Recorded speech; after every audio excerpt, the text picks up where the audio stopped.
All right, we are at the bottom of 281. I'll read the first and then pass it on to Jerry. Dearest father, sister, the sweetest names in the world to me. It was difficult to find you, and now it's difficult to see you through my tears. Darling daughter, you? Poor dear father. But child, you're really here? It was not easy. Dear girl, let me feel you. Let me hug you both. My children, my sisters. Oh, I'm sorry. The stricken ones. Yes, she and I. With me the third. But, daughter, what has brought you? Concern for you, father. You mean you missed me? Yes, and I've come with news. Trusting myself to this last loyal servant here. But these young men, your brothers, where are they? Just where they are in the... Oops, I'm sorry.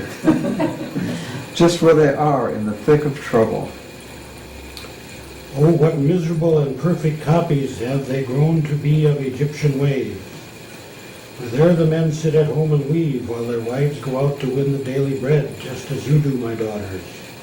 Just so your brothers, who should be the very ones to take this load upon them. Instead they sit at home like girls and keep the house, leaving the two of you to face my troubles and make life a little easier for me. Antigone here, ever since she left the nursery and became a woman, has been with me as guide and old man's nurse, steering me through my dreary wanderings, often roaming through the tangled forests, barefoot and hungry, often soaked by rain and scorched by sun, never regretting all she'd missed at home, so long as her father was provided for. And you, my daughter, more than once you've sallied forth, slipping past the Theban sentinels to bring your father's news of all the latest oracles. You were my faithful spy when I was driven from the land. But Ismene, what new tidings do you bring your father? What mission has summoned you from home? You don't come empty-handed, that I know. You've brought me something I can fear. I went through fire and water, Father, to find out where you were and how you were surviving. But let that pass. I have no desire to live it again by telling you. The trouble is now those two sons of yours. That's what I've come to tell you. They were content at first to leave the throne to Creon and rid the city of the ancient family curse that has dogged our line. But now they are possessed. Some demon of pride, some jealousy has gripped their souls with a manic lust for royal power. They want to seize the reins of government. Eteocles, our hot-brained stripling brother, has snatched the throne from his brother his elder Polynices, and driven him from Thebes. While Polynices, we hear from every source, has fled to the Vale of Argos, adds marriage to diplomacy and military alliances, and swears that Argos will either acquit herself with triumph on the Phrygian plain or be lifted to the skies in glorious attempt. This is no fiction, but the agonizing truth. How far the gods will go before they let some mercy fall. Oh, Father, fall on you. It's impossible to tell. Did you think that any glances of the gods could ever be a glance to save me? Yes, father, that I hope, exactly that. There have been new oracles. My child, what oracles? What have they said? That soon the men of Thebes will seek you out, dead or alive, a talisman for their salvation. Ah, a talisman for what? One such as I? In you, they say, there is a power born, a power for them. So when I am nothing, then am I a man? The gods now bear you up before they cast you down. An old man on a pedestal, his youth in ruins. Nevertheless, this is you ought to know. Creon is on his way to use you, and sooner now than later. To use me, daughter? How? He wants to plant you on the frontiers of Thebes, within their reach, of course, but not within their sight. On the threshold, then, what use is that? It saves them from a curse if your tomb be wronged. but bestows a blessing if it is honored. They needed neither God nor oracle to tell them that. And so they want to keep you somewhere near, but not where you can set up as master of yourself. And when I die, to bury me in Theban dust at least? No, dear father, no. You spilled your father's blood. Then I'll now not fall into the hands, no, never. And that, one day, will spell the ruins of Thebes. How so, my child? What way will they be hurt? Scorched by the anger blazing from your tomb. Who told you, child? All this you're telling me. Pilgrims from the very hearth of Delphi. And Apollo really said these things of me? So those men avowed on their return to Thebes. Has either of my sons heard that? Both of them alike, each taken it to heart. Scoundrels. So they knew it, coveted my presence less than they coveted a crown. It hurts to hear you say it, but it's true. O you gods, tread not down the blaze of coming battle between these two, and give me power to prophesy the end for which they now match spear with clash on spear. Then shall the one who now enjoys the scepter and the throne no more remain, and he who fled the realm not return. I was their father, thrust out from fatherland in full disgrace. They did not rescue or defend me. No, they cared nothing, but watched me harried from my home, my banishment proclaimed. And if you say that such was then my wish, a mercy granted by the city, apt and opportune, I answer no. On that first day I wished it, yes. Death was sweet, my soul on fire, even death by stoning. But no man was found to further that desire. In time my madness mellowed. I began to think my rage had plunged too far, my chastisement excessive for my sins. And then the city, mark you, after all that time, had me thrust and hurtled out of Thebes. Then they could have helped, my two boys, their father's sons. Then they could have stood themselves. They could. They did not do a thing. For lack of a little word from them, I was cast out to drag away my life in wandering beggary. Shelter, devoted care, my daily bread, everything within a woman's power to give, these I owe to my two daughters here. Their brothers sold their father for a throne, exchanged him for a scepter and a realm. No, I'll not help them win a war, and the crown of Thebes will prove to be their bane. That much is Manie's oracles made clear now that I match them with those others, those olden oracles Apollo made me once, and now at last fulfills. So let them send the Creon to search me out, or any other potentate from Thebes. I shall be your city's champion and the scourge of all my enemies, with you, good people, on my side, and by the grace of the holy ones who here abide. Certainly, Oedipus, you impel our sympathies, you and your two daughters here. And now that you add the sovereign weight of your great name to make our city triumph, we are more than ready to help you with advice. Good friends, I'll carry out whatever you suggest. Then expiate at once those goddesses whose holy presence you profaned. By what ritual, friends? Tell me that. First, from the spring of living waters, fetch in pure washed hands the ceremonial draught. And when I fetch this fresh, unsold cup, You'll find some chalices of delicate design, crowned with wreath, their double handles and their brims. What kind of wreaths? Olive sprigs or flocks of wool? Are you lamb's fleece or freshly shorn? Good, and then, how do I complete the rite? Pour out your offering with your face towards the dawn.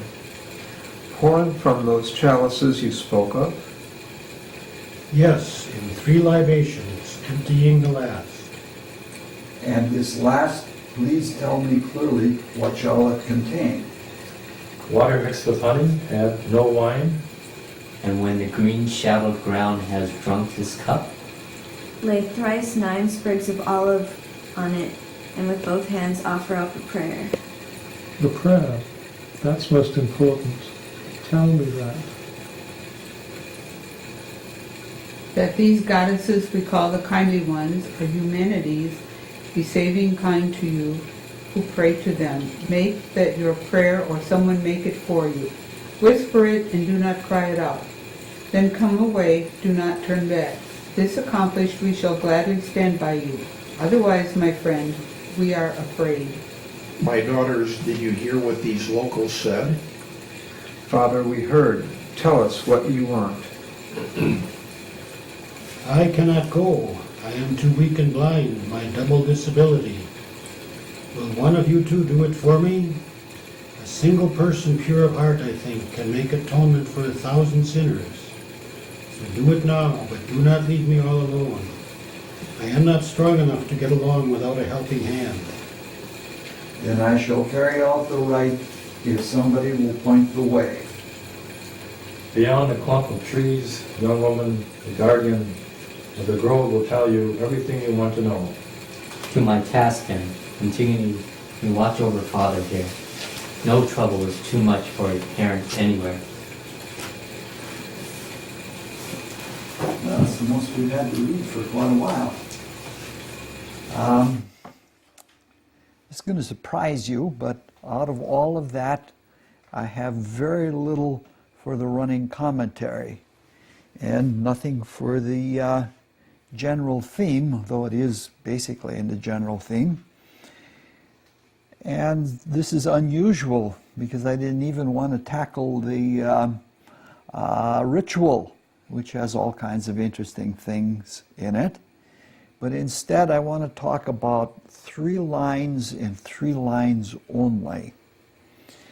And the first of those 3 lines is on page 282. It is the 4th speech on the page by Oedipus, where he says very dramatically, "My children, my sisters." Now, in the character development of Oedipus, who is by far the central character in the whole play, as we're beginning to see, he becomes more and more important, there's something that there is a non-development in him. After he has embraced Ismene, and they've all given their respects to each other, he addresses them both as children and as his sisters. And he does that really emphatically. And in this, it's an indication that he just can't seem to let go of his guilt. Even though his sins in the whole matter of marrying his mother and killing his father, they were completely unconscious. And even though he did everything that was in his power to avoid the fulfilling the prophecy of the oracle, he still is hard on himself, and he still thinks about that incestuous relationship. So when we ask ourselves, why would he cling to such a relationship when it has caused him so much sorrow? And a couple of answers come to mind when we do that. And they're all on the same theme. In fact, the whole business tonight is on the same theme. The first answer is that maybe he isn't the truth seeker that we thought he was when we looked at the play Oedipus Rex. In that play, he spared nothing to get at the truth of the matter, who was the slayer of Laius. And he did this for the sake of the Theban people. Now, all of that is over now. There's nothing going on. But perhaps he's still so guilt-ridden that he still feels culpable for all of the current problems of Thebes, especially the problems of his children and that are being caused by his children.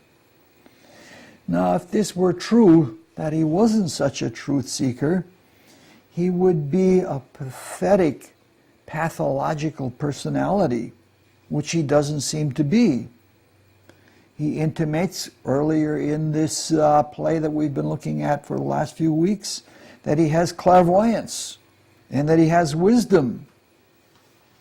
Even though he does feel sorry for himself, he repents of the decree that he made to have himself banished, so why can't he let go of the guilt? So it doesn't appear that it's a matter of him not being a truth seeker. Banishment or exile is an extremely strong experience. We may not like some people in our society. We may not be happy with a lot of the customs and the politics of society, but basically we are attached to our society.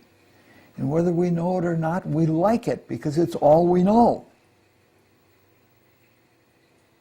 Of all the things that we've learned in this world, all of our experience in life has been built into us through the culture of our society. So it's right in our personalities. Everything in us has been formed by cultural context. Whether we're Americans or French or, heaven forbid, even British,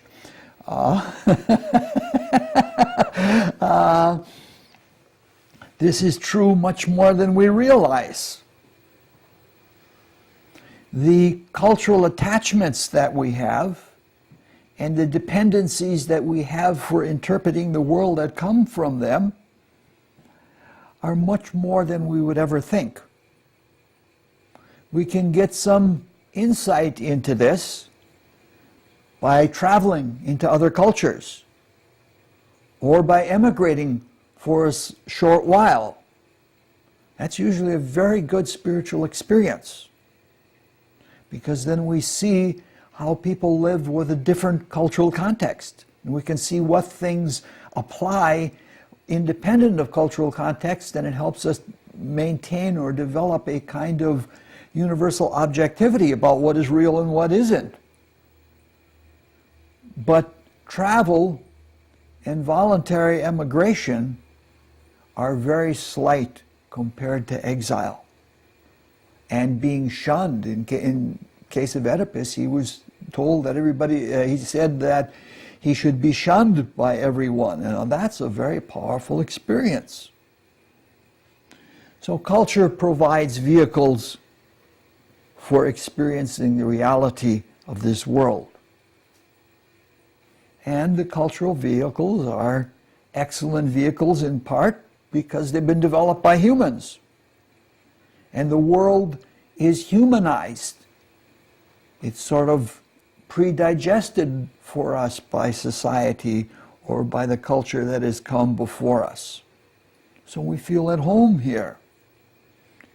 If we were to be exposed to raw nature with our current consciousness, not being guided by a group spirit or something like that, it would be extremely difficult.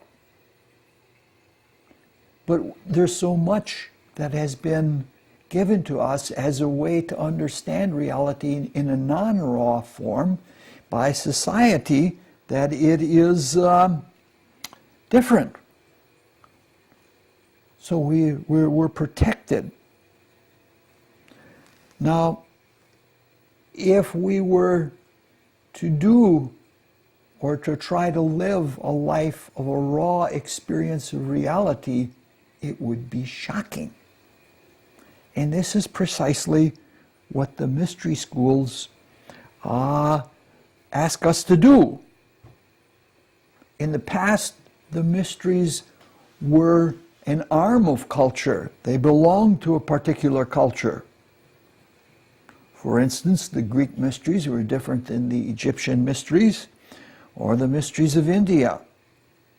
Now, in the modern mysteries, we are asked to, as much as possible, free ourselves from all cultural attachment. Maybe not necessarily cultural experience, but the attachment to it. Because only in that way can we come to complete individualization. Only in that way can we become a freestanding individual that is not bound or attached by any group. And only in the absence of cultural dependence can we hope to arrive at an objective truth.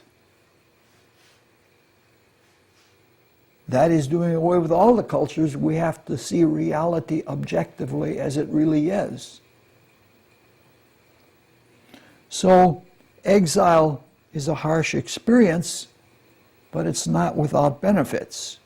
In fact, we should all be Oedipuses if we are mystery aspirants, because in being that, we exile ourselves. Now, a lot of people have gone into voluntary or involuntary exile as part of their evolutionary development. They have chosen a rebirth for that to happen. In fact, it's a very part of the Masonic ritual. People have, the initiates in the Masonic ritual are told they are travelers in foreign lands, meaning to say that they are not of this world.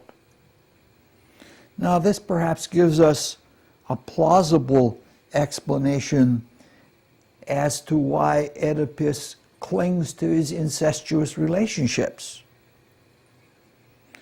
He's reticent to give up everything, even though that's what he knows he has to do. But as horrific as they are, he hangs on to them because there's something he can hang on to. He already knows what it's like to be without a country. He already knows what it's like to be without society. And he has these last children that he doesn't want to let go. He's a thoughtful man. The mysteries are ruled by Mercury, so thought is a central part. And he's learned a lot in his thoughtfulness. By his own statement, we know that he's on the threshold of a higher initiation, or at least a more full-blown clairvoyance than he already has. However, he's hesitant. He's hesitant in the same way that we're hesitant. We all know all of the things that we have to do to take the next step. We know very clearly what is before us.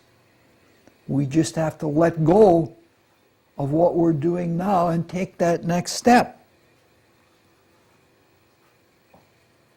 We have reached some degree of individuation, and we have done so in the process of thinking. And we've come to know the self, which is the thinker. But we don't always know enough to be impersonal, unattached, and to be altruistically loving. We don't know, we can't possibly be altruistically loving until we have that individualism or individuality so well developed that we can be part of the whole.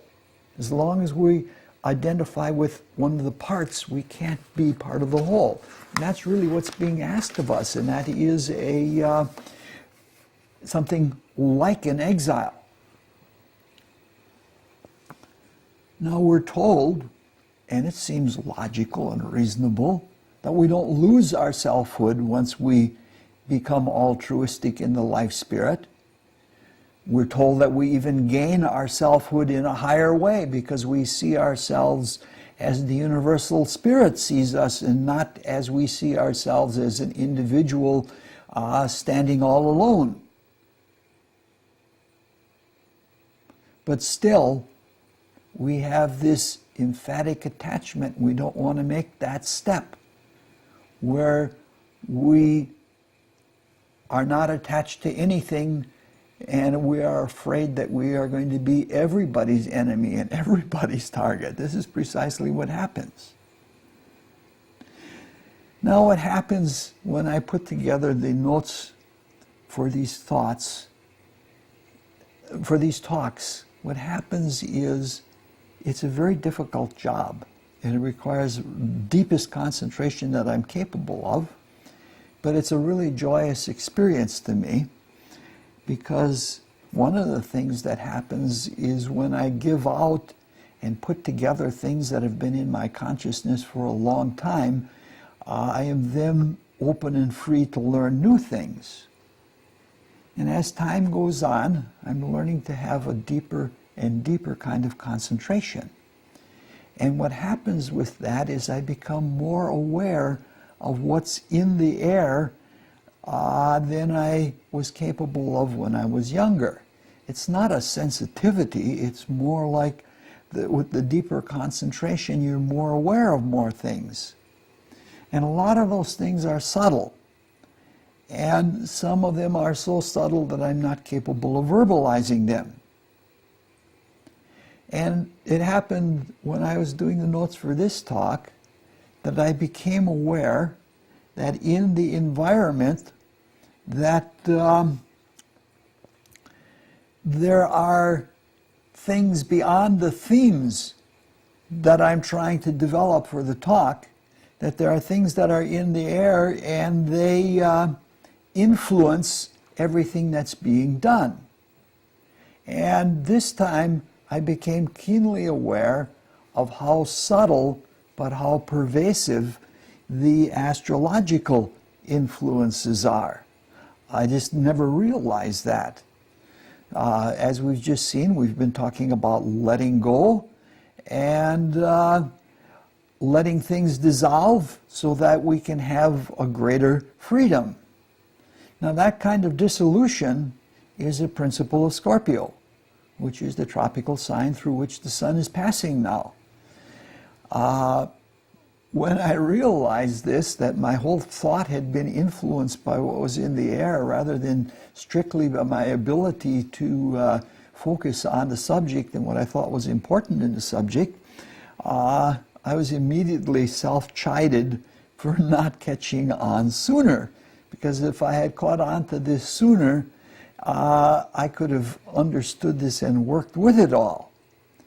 And then I was chided even further than that by the Spirit for as much dependence as I have on astrology. Maybe one of the things that should be dissolved is the connection to astrology itself. So let's go and look a little further at the process of dissolution, of letting things go away and dissipate by not hanging on to them. That's what the whole theme is for tonight. And on the next page, there is several lines. I only focus on one of them. It's in Ismeni's speech on page 283, where she says, I went through fire and water. Now that, whether you realize it or not, is code for the mysteries. Because the first two experiences in initiation are always experiences of fire and water, because fire and water are the two primary creative elements. For example, if you see that lovely movie of the magic flute, there's Zauberflaute. Ingmar Bergman did a movie of that. It's just a precious movie. I'm sure it's out on DVD. But the hero in that goes first through trials of water and then through trials of fire. So when Sophocles writes this, he knows about this. He's been initiate into at least 2 different kinds of mysteries. But the lines that are most interesting to me are the ones that follow afterwards. She says, I have no desire to live it all again by telling you. Now that, to me, is a very important sentence. Now, Ismene, as we know from when we looked at her in Antigone, and as much as we know of her in this play, is not a very remarkable person. She doesn't have that same integrity that Antigone has, and she isn't a shining individual. In both cases, the attitude of Ismene seems to be the attitude of the world. In this case, she just doesn't want to relive the unpleasant experiences of her journey and of her past by retelling them. And that's really the way of the world. The way of the world is to avoid anything that is unpleasant and to do so as much as possible, whenever is possible. That's not the way it is with the spiritual life, which is not to say that the spiritual life is masochistic and looks for pain and trouble and sorrow, but the spiritual way of life is to face it when it comes before us and to have the courage of conviction to do that kind of facing reality. Now, in the modern mysteries teachings, we're taught that the time of creative manifestation, when things are, so to speak, is very small, minuscule, compared to the amount of time that goes into preparation for the manifest activity. A good example is rebirth. In the life cycle, the amount of time that we spend here actually living our lives is a small amount compared to the amount of time preparing for this life, planning, developing things, and the large amount of time we get by processing what has happened here in this life. Now, the kind of preparation for a rebirth is not like the preparation of planning a shopping center with so many square feet and things like that. It's more like the spirit pondering the idea of what a life is as a miniature of the whole creation, and pondering on it until within everything seems to fall in place. Creation, unlike evolutionary experience, is different in that it isn't piecemeal. In evolutionary experience, little by little, we bring out qualities or add qualities, but in creation, we hold the creative thought and things precipitate right within it. The creative manifestation, when it becomes what we call reality, is the proof of the pudding. It's the finalization of our creation. It is the objectification of it. Thus, we know it's very important what we do here, because this is a very objective reality. It's important to our individual spiritual evolution, but it's also very important to the universal spirit. So for this reason, great pains are taken to see that none of our experience here is lost. Every bit of it, even things that we don't take note of, is very important. Now, one of the ways that this is accomplished is through what is called the breath record and the panorama. The cosmos is much more sensitive and much more universal than we really realize. If we're conscious of it, we know that everything that happens is available to the entire universe. Any deed that we do carries to the extent of the universe. And it's accessible to anyone in the universe who can pay attention to it and can be conscious of it. This is because most of the universe is much more spiritual than the dense, insensitive way we look at this plane. It's true already in the next level up from the chemical region of the physical plane. In the ethers, it's there. Anything that occurs or the energy that has passed through them on its way to manifestation is in the etheric world. It's a live, vital event. Even the form side, the stuff of the ethers that makes form, is very subtle energy, and it is alive. There's nothing that isn't alive in it. Now this active life energy impresses itself on the form of life energy. I don't know how to say it any other way. So it's impressions of things occurring in energy being impressed on energy by the very nature of energy. It's analogous to what happens here. If we're walking along, our dense physical feet step in mud, which are less dense and are more receptive than our feet. And the event of stepping in the mud is left as a footprint. Some of the footprints are millions of years old. There's one in Africa, I think that's 9 million years old, that they have recorded. Now this isn't something, this impression in the mud or the impression in the ethers is not something that's tacked on. It's not something artificial that's added. It's right within the stuff itself. It is in the nature of the stuff itself and how the stuff reacts to its own actions within itself.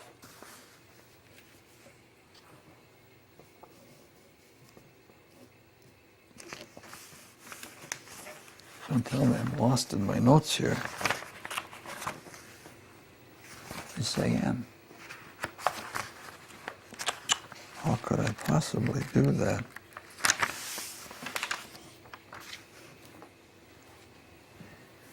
The example we've just looked at is very crude in comparison to the ethers.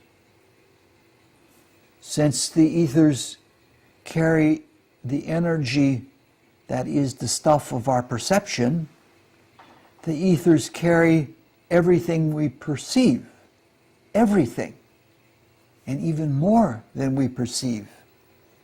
There are things that are in the ethers that our eyes and ears or sense of touch can't pick up. Now, if one perceives etheric perceptions, it's better than witnessing what has happened by sound or sight or smell or any other sensory thing. Because all of those things are experienced as a whole, and at the same time the mood and the atmosphere are recorded. The thoughts or what emanates from the thoughts or what emanates from desires is carried into the ethers. And the images, or I don't even want to call them images, the memories that are in the ethers are such that they have such a reality to them that with your consciousness you could step inside of them and live. Like you can actually live in history. You can't change history, but you can actually be right inside of it. Now, one can only access as much as one has the sensitivity and consciousness to access of this memory. So these visions are more than photos, and the hearing is more than recordings. They're whole. And they're not limited to one of the specialized senses. Every time we take a breath, the energy that is in the air is, so to speak, piggybacked on the air.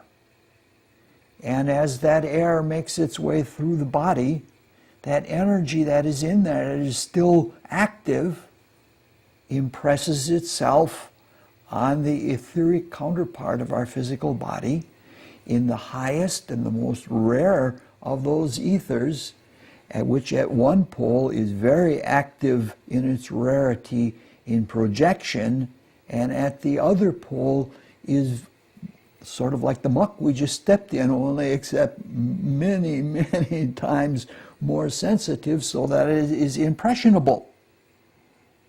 So every time we breathe, this is available to us. It's carried into us. If you want some technical terms, it's said that these energies are impressed on the negative pole of the reflecting ether. At least that's according to one set of words. Different groups have different words for the same thing. So any individual who has learned to focus the attention on these ethers can view any and every event of their life. In fact, some people can even address these kinds of memories as they exist within the energies themselves. Physicists would tell you that if you had a sufficiently sensitive device, you could pick up everything that has happened in this room because it's all impregnated on the walls. That sufficiently sensitive device is our consciousness. And we have the ability to attune ourselves and pick those things up. Now, the matrix of our etheric body, the vital body, is held together by the will of the Spirit. This is the same will as the will to live.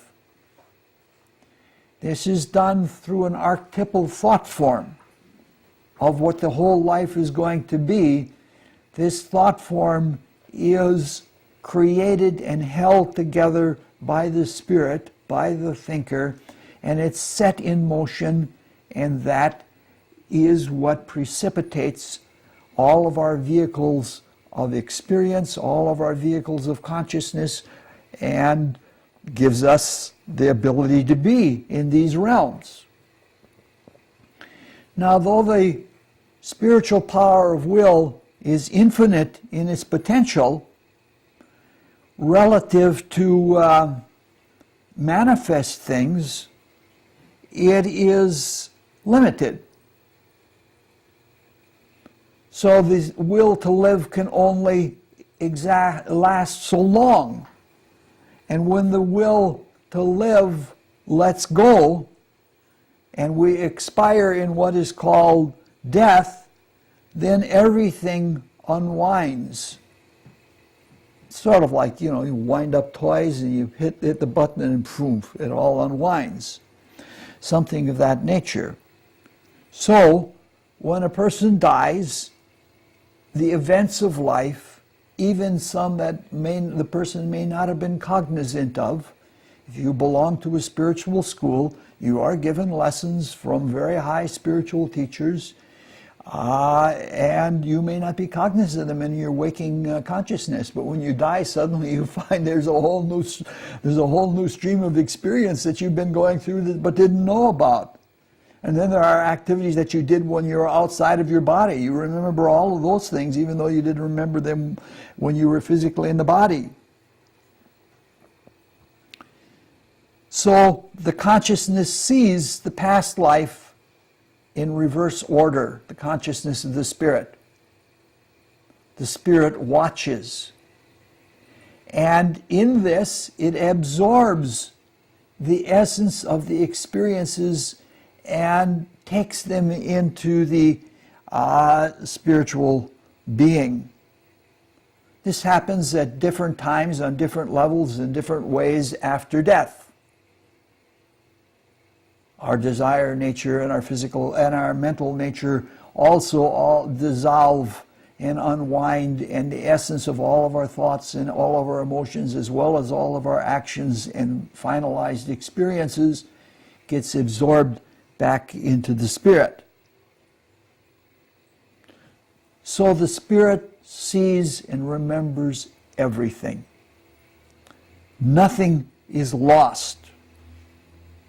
And in the remembering of it, in the re-experiencing of it,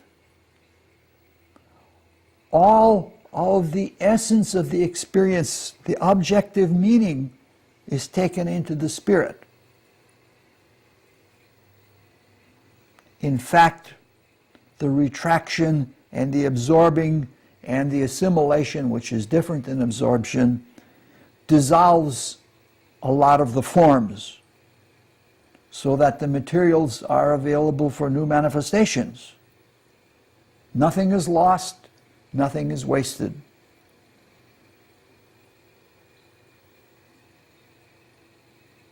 Transcendent spirit is different from its manifestation in the personality. The spirit is different than all of its vehicles of consciousness. Each world that we manifest in and each body has a way and a nature all of its own. And all are to some degree resistant to the spirit. We've heard it all since we've been children. The spirit is willing, but the flesh is weak. That's one example of that. And then there is the fact that in this personality, there is a pseudo-self, which has usurped some of the control of the personality to itself. Sometimes the ways and the ends of the personality by this false ego, the pseudo-self, are contrary to the ways of the spirit. Since it is only a pseudo-self and not a real self, or egoism, it doesn't have the integrity and it doesn't have the courage of conviction that we find in the spirit. So the ways of the world are the ways of lower egoism, which wants things pleasant. So when we're talking about Ismene, who would rather not remember her unpleasant experiences, she represents the world. She's like us. Too much we seek for pleasure experiences, and too much we avoid something that's going to be unpleasant or painful. In some ways, with regard to living a full-blooded life, we have a sickly cowardice about us, when we should have the courage of conviction. We should be every bit as willing and eager and enthusiastic and sincere about receiving the consequences of our deeds as we were in the creation of the causes. It's all part of us. We should be equally sincere about taking in everything that we gave out. The thing is that when we do that, and if we do that correctly, it is amazingly satisfying. It is a satisfaction that is a complete life transaction. We have experienced the cause and the action in doing it, and we have experienced the reaction in undoing it. We can see the motive that we had when we were putting it out, and we can see how that results in the kinds of things that we experience when we take it back in. So when we experience something from both perspectives, from cause to consequence and from consequence to cause, we have a whole experience. We are no longer half people. But if we focus only on our causes, we are half people, and we have incomplete knowledge. And we're living in the egoism of our own causes, and not in the consequences as others experience them.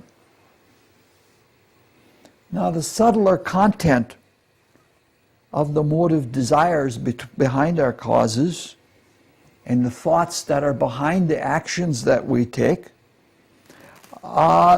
leave something behind. They add something to the actual essence of things.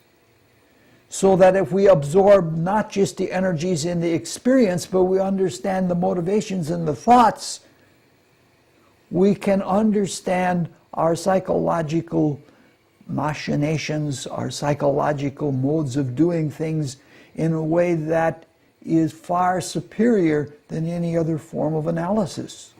Because what we're looking at is the energy, the reality itself. We're looking at the thoughts themselves. Now, absorbing the essence of experiences does two very important things for us.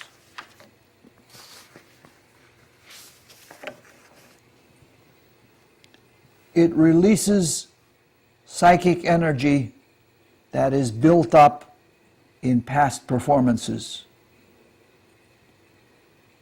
If we don't do this, psychic energy accumulates.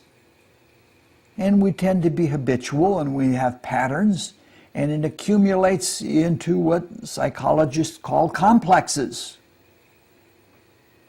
And some of these become energetic enough that they can control a pretty good part of our life.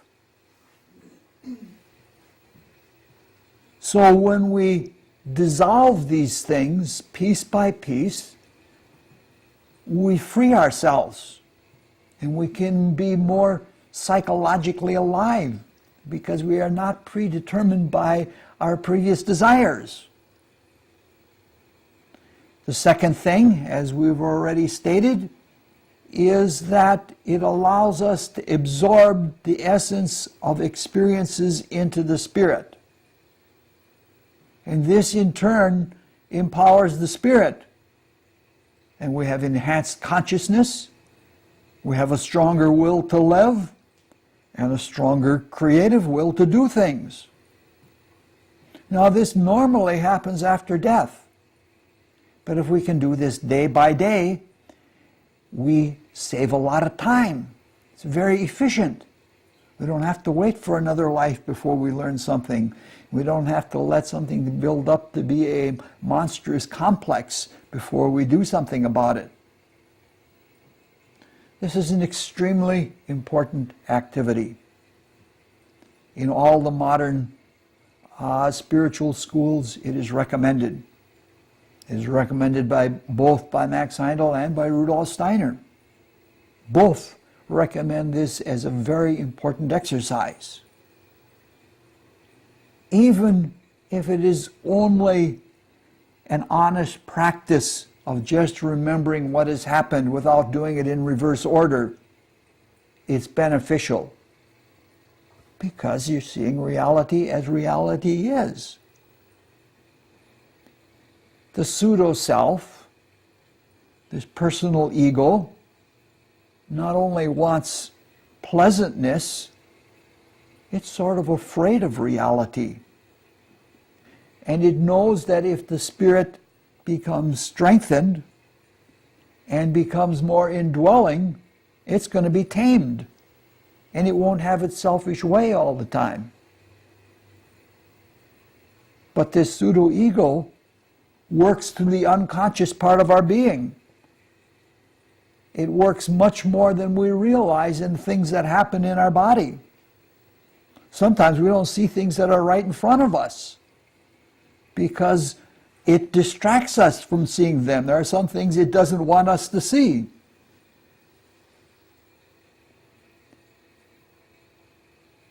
This part of it controls of our being, this pseudo-self controls a lot of the somatic activity. A good example of this has to do with the breath record. Suppose a very significant event is unfolding, and suppose further that it is a very unpleasant event that is unfolding as a result of our unkind past. It's one of those oh no moments. That is like a personal catastrophe. What happens at such a time? We hold our breath. We want as little to be recorded as possible at a time when we should be perceiving and taking in as much as possible. It's a big moment.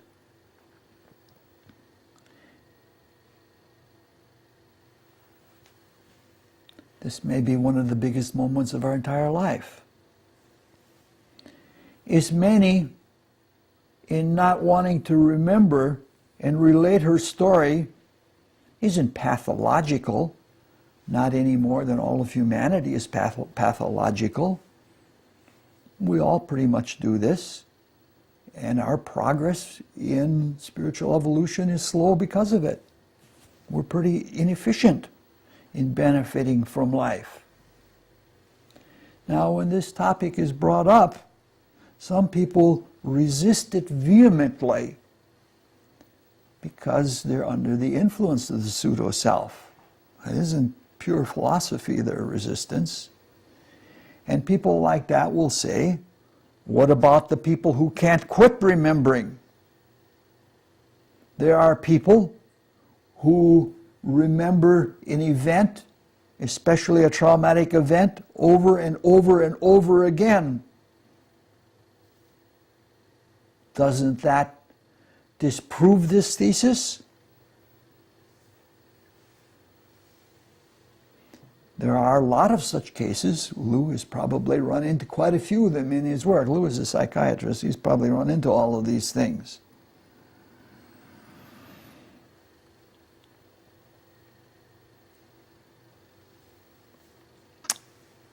To that, the mysteries would say that this repeated memory is incomplete memory. And it's certainly not deliberate memory. It isn't a deliberate memory like of the spirit looking at what it did so that it can see it. In most cases, those memories refuse to accept the truth of the same memory that they're living over again and again. It's even part of our common language. People say, I can't believe this is happening, when they don't want to experience reality as it is. The individual or the ego of the individual will not admit to factual truth of the past, because it doesn't want to. It's no different than being in an argument with somebody who's arguing from ego. They will not admit to some things because ego does not want to let go. The past is what it is. And we're fools if we try to deny the reality of the past, especially if it comes from such a complete and perfect source as the breath record. Now, the breath record memory is what we've been speaking of in this discussion. And that is a memory that's much more reliable than the associative memory of the brain. The brain memory is valuable, we couldn't do without it, but one of its greatest values is to prime the breath record memory, to give us something that we can hook onto those images and start unfolding them. It's a skill and it's a talent to be able to access the breath record volitionally. when that is done, it is literally a reliving. Not just a storytelling of it, but a literal reliving of it. In doing this exercise, which some call retrospection, one is not living primarily in the desire body when looking at the ethers. One is living in the spirit, in the self, in the truth knower, which is the watcher. One in such a state can feel these experiences intensely without having any personal qualities about them. And that's the reason why they can be absorbed. The spirit is objective. It's impersonal. It takes in things without having to say, oh, this is terrible for me to have to experience this. Now, there should be no reason why, if we were really sincere students, that we shouldn't have complete memories. That we could experience everything that has occurred in our lives without psychological resistance. It used to be in the early pre-fallen humanity that nothing was forgotten, or that, better said, everything was rememberable. It's worth the effort. It's hard to do. After years of working at it, I've made little progress, but I have made some. But it is worth all of the effort. And until we can do this, we are going to be incomplete people. We're going to be Ismanes. We're going to be weak. We're not going to have that courage and that strength that we need to accomplish.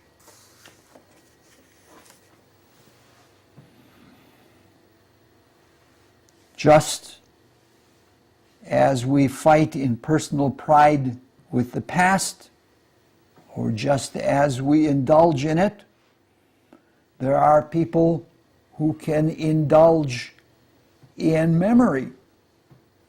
We call such people nostalgiacs. Some try to embellish the past with fancy or fantasy. Needless to say that this is again not a true remembering. It doesn't get at the essence of the experience. It seems to want to hang on to the memory as a personal thing instead of dissolving it. You know those people, they don't want to get rid of those relics from the past. In fact, to do that is to foster egoism instead of taming it. This activity, this practice, like most sound spiritual practices, is based on cosmological principles. And it has much deeper levels and applications that we could go into but do not have time to go into right now. Let's leave it by saying that this principle that is involved in the remembering is one of the fundamental principles that stands between chaos and cosmos, between creation and dissolution. And it's a principle that's worth delving into more and more deeply. That's the only topic I wanted to go into tonight. None of the topics about Oedipus or Sophocles moved me strongly. And when they do start developing themselves and become more important to our theme, we'll go into them. But that's it.